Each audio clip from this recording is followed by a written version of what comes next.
Simpleng pananghalian sa probinsya pero masaya dahil tayo magkakasama. Samahan nyo kami ngayong araw mga mare.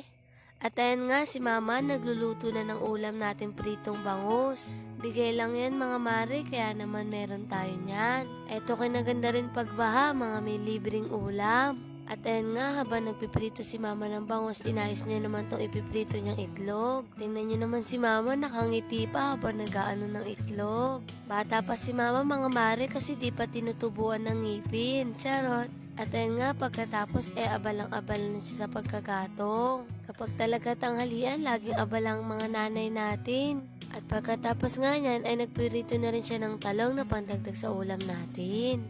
At ayan na nga yung pamangking ko ay nagsasandok na para makakain na tayo mga mare. Eto talaga kaganapan sa probinsya kapag pananghalian lahat abala. Kanya-kanya nang ginagawa para lahat ay matapos natin. At habang abala yung pamangkin ko magsandok, eto naman mga bata ay abala rin sa paglalaro.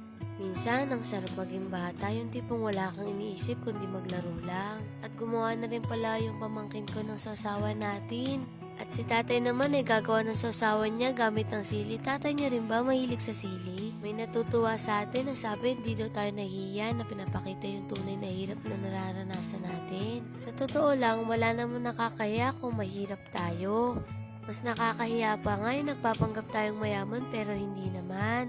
Yung tipong nagsasalita ng hindi maganda sa kapwa para lang may pagyabang. Para lang masabi na may pera sila. Kaya kung katulad ka rin namin na ganito yung pamumuhay, payakman pero masaya, maging proud ka. Ibig sabihin nun, kung may marating man tayo sa buhay, pinaghirapan natin yun. At ayun na nga mga mare, nagsisimula na tayong kumain. Pagpasensya nyo na pala mga mare, hanggang ngayon ganito pa rin yung boses ko. Inuubo pa rin kasi ko mga mare, kaya nahirapan ako magsalita. At eto nga, kakain na tayo. Yung ganitong eksena ang sarap sa pakiramdam. Simple man pero masaya. Yung magkakasama kayo talaga ang hindi kailanman nabibili ng pera. Yung tipong kahit hindi kasarapan yung ulam, napapasarap dahil magkakasama kayong lahat. At kung meron man kaming kayamanan ngayon ay yung pamilya na meron kami. Alam ko yung iba sa atin namimiss yung ganitong eksena na simple lang pero masaya. Dahil yung iba sa atin ay may kanya-kanya ng pamilya. Kasi darating naman talagang araw maghihiwa-hiwalay din tayo.